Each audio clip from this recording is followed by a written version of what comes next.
इसके सीन याद हैं जब टिकट बट रहे थे आम आदमी पार्टी के लिए, मारा मारी हो रही थी, मारपीट हो रही थी कि इसको मिल गया टिकट, इसको नहीं मिल गया। राघव चड्ढा का वीडियो ही बड़ा हुआ था, किसी तरह बच के निकले थे, लेकिन क्रेज था आम आदमी पार्टी का टिकट लेने के लिए। मैं ये कहना चाह रहा हूं, लेकिन एक डेटा जो देना चाह रहा था मैं, डेटा ये कहता है 2022 में असेंबली इलेक्शन हुआ, 117 में से 92 सीटें आम आदमी पार्टी को आ गई, लेकिन उसके बाद असेंबली इलेक्शन के बाद बीजेपी का जो वोट शेयर है वो नेशनल इलेक्शन में असेंबली के 6.6% से बढ़ के 18% हो गया, और आम आदमी पार्टी 42% वोट से घट के 26% वोट पे आ गई।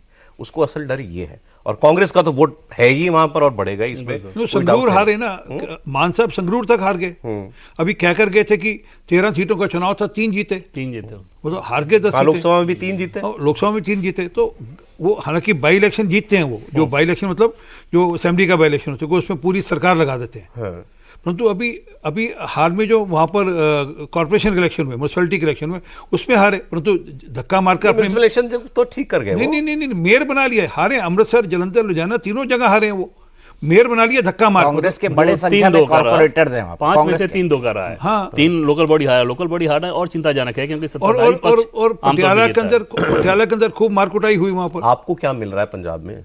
नहीं, हम तो चाहते हैं पंजाब ठीक रहे, पंजाब उन लोगों के हाथ में मत जाए। आप अकेले जाना, सोलो जाना, भाई ठीक है, आपके अकाली दल से जो रिश्ते खत्म हो गए। आपने अभी बताया 18% वोट आए हमारे नेशनल मोदी के नाम पे। नहीं, तो अरे सर वहां पर दिल्ली में भी तो ऐसे ही हुआ ना जी।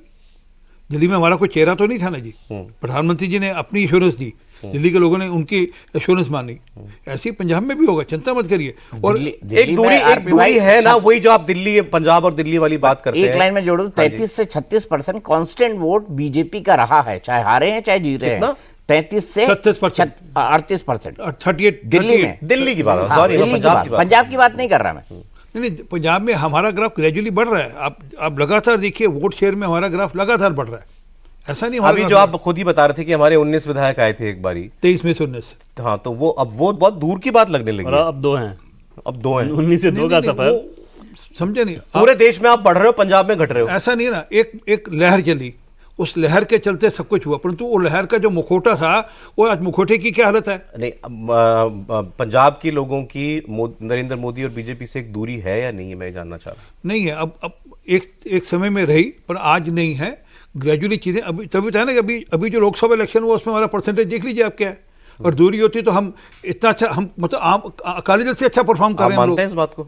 मुझे लगता है कि कहीं ना कहीं पंजाब के लोगों में बीजेपी को लेकर एक हिचक है, क्योंकि बीजेपी का जो मॉडल था कि हम सेकंड पे रहेंगे अकाली दल के टाइम से, और पुराने गठबंधन के सहयोगी थे अकाली दल, प्रकाश सिंह बादल, तब तक तो सब कुछ ठीक ठाक था। लेकिन अकाली दल ने एक चेक एंड बैलेंस करके रखा कि इस जगह से ज्यादा बीजेपी को नहीं बढ़ने देना है। ऐसे ही में आम आदमी पार्टी की भी एंट्री होती है, कांग्रेस की भी एंट्री होती है। Bharatiya Janata party national level पर तो बहुत अच्छा करती है, चंडीगढ़ में बहुत अच्छा करती है, लेकिन उसका गठबंधन उस तरह का काम नहीं कर पाता, क्योंकि 2014 में याद करिए बहुत बड़ी एंटी इनकम्बेंसी थी बादल सरकार और सुखबीर बादल के खिलाफ, और आम आदमी चाहकर भी अकाली दल से गठबंधन नहीं तोड़ा जा सकता था। 2017 में भी मन महसूस के भारतीय जनता पार्टी ने अकाली दल के साथ गठबंधन किया। उनका यह मानना था we can lose a state